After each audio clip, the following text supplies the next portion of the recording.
नमस्कार दोस्तों, स्वागत है आप लोगों का मेरे चैनल में। मुझे उम्मीद है आप लोगों की एग्ज़ाम की तैयारी बहुत अच्छी चल रही है। तो चलिए हम लोग आज की रीडिंग प्रैक्टिस शुरू करते हैं। आगे बढ़ने से पहले ये हमारा कलर कोड है, तो इसको आप लोग थोड़ा ध्यान में रखिएगा। जैसे इस कलर से मैंने जो भी हाइलाइट किया है वो हमारा वोकैब्युलरी का पार्ट है और इस कलर से मैंने जो हाइलाइट किया है वो हमारा सेंटेंस का वर्ब है, ठीक है? तो आज का टॉपिक है the snail and the slug. Snail का मतलब होता है घोंघा और घोंघा हमारा ऐसे दिखता है और ये है स्लग और स्लग जो है हमारा ऐसे दिखता है।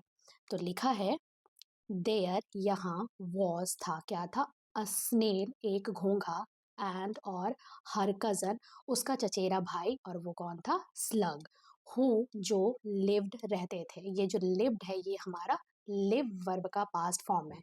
लिव का मतलब होता है रहना और जब हम लोग इसको पास्ट के टाइम के लिए यूज करते हैं तब लिखते हैं लिव्ड यानी रहते थे कहाँ इन द शेड छाव में ऑफ अ कूल ठंड के डैम्प लॉग यानी हल्की गीली टहनियों के।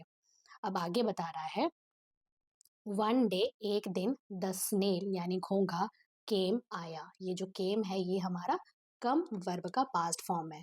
कम का मतलब होता है आना और जब हम लोग इसको पास्ट के टाइम के लिए यूज करते हैं तब लिखते हैं केम यानी आया कहाँ नियर नजदीक टुवार्ड्स अ जूसी स्टॉक यानी रस भरे टहनियों के। हर कजन उसका जो चचेरा भाई कौन स्लग जो स्लग सॉ देखा। ये जो सॉ है ये हमारा सी वर्ब का पास्ट फॉर्म है।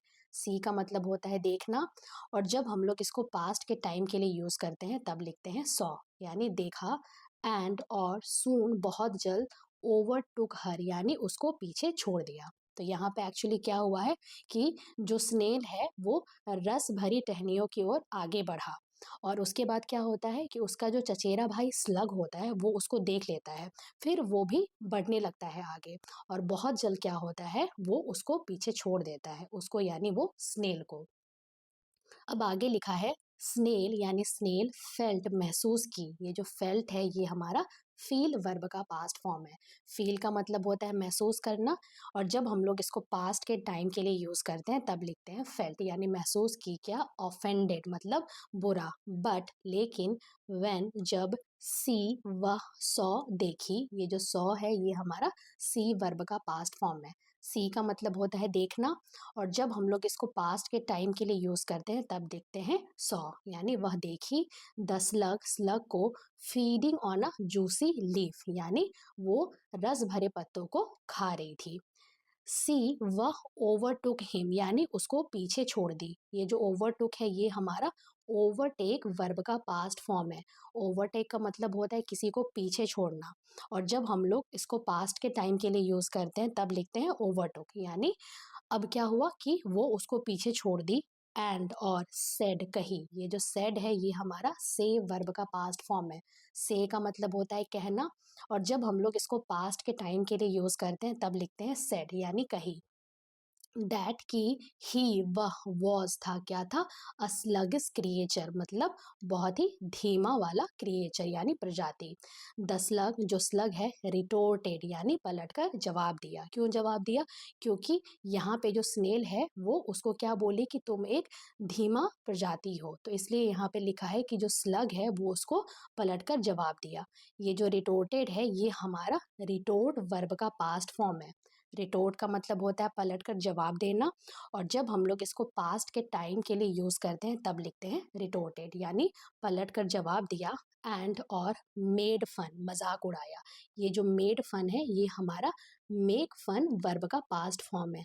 मेक फन का मतलब होता है मजाक उड़ाना और जब हम लोग इसको पास्ट के टाइम के लिए यूज करते हैं तब लिखते हैं मेड फन यानी मजाक उड़ाया ऑफ हर उसका होम सेल यानी घर रूपी कवच का। दैट की वॉज ऑन हर बैक यानी उसके पीठ में था। दे वे लोग सून जल्द केम टू नो जाने फ्रॉम द एंड्स चींटियों से दैट की द वुड लीस यानी जो लकड़ियों के कीड़े मकोड़े होते हैं हैड ईटन खा चुके थे। ये जो ईटन है ये हमारा ईट वर्ब का पास्ट फॉर्म है। ईट का मतलब होता है खाना और जब हम लोग इसको पास्ट के टाइम के लिए यूज करते हैं तब लिखते हैं ईटन यानी खा चुके थे। द लॉग यानी वो टहनी को, अंडर विच जिसमें, दे ऑल वे लोग लिव्ड रहते थे। ये जो लिव्ड है ये हमारा लिव वर्ब का पास्ट फॉर्म है। लिव का मतलब होता है रहना, और जब हम लोग इसको पास्ट के टाइम के लिए यूज करते हैं तब लिखते हैं लिव्ड, यानी वे लोग रहते थे। एंड और सो इसलिए, नाउ अब, दे हैड नो होम यानी उनके पास कोई घर नहीं था। ये जो हैड है ये हमारा हैव वर्ब का पास्ट फॉर्म है। हैड का यूज हम लोग पास्ट के लिए करते हैं। ठीक है, अब आगे लिखा है द स्नेल यानी जो घोंगा है, हैड उसके पास था, क्या था, हर होम सेल यानी उसका जो घर रूपी कवच था, ऑन हर बैक उसके पीठ में, बट लेकिन द स्लग हैड स्लग के पास था, क्या था, नो होम कोई भी घर नहीं था।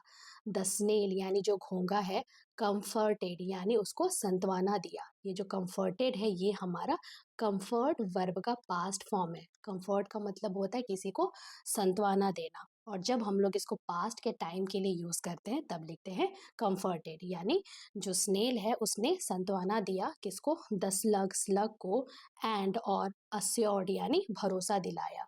ये जो अस्योर्ड है ये हमारा अस्योर वर्ब का पास्ट फॉर्म है। अस्योर का मतलब होता है भरोसा दिलाना, और जब हम लोग इसको पास्ट के टाइम के लिए यूज करते हैं तब लिखते हैं अस्योर्ड, यानी भरोसा दिलाया, हिम उसको, दैट की, दे उड वे लोग खोजेंगे, यहाँ पे सर्च लिखा है यानी खोजेंगे, फॉर अ न्यू लॉग यानी नई टहनियों के लिए, टू मेक बनाने के लिए, देयर होम यानी अपना घर, उन लोगों का घर, देयर यानी उन लोगों का घर, यानी वे लोग अब क्या करेंगे, नया घर खोजेंगे। ऐसा जो घोंगा है वो स्लग को संतवाना देता है। तो ये थी हमारी आज की स्टोरी। मुझे उम्मीद है आप लोगों को ये स्टोरी समझ आई होगी। तो हम लोग मिलते हैं नेक्स्ट वीडियो में, तब तक के लिए have a good day and thank you so much.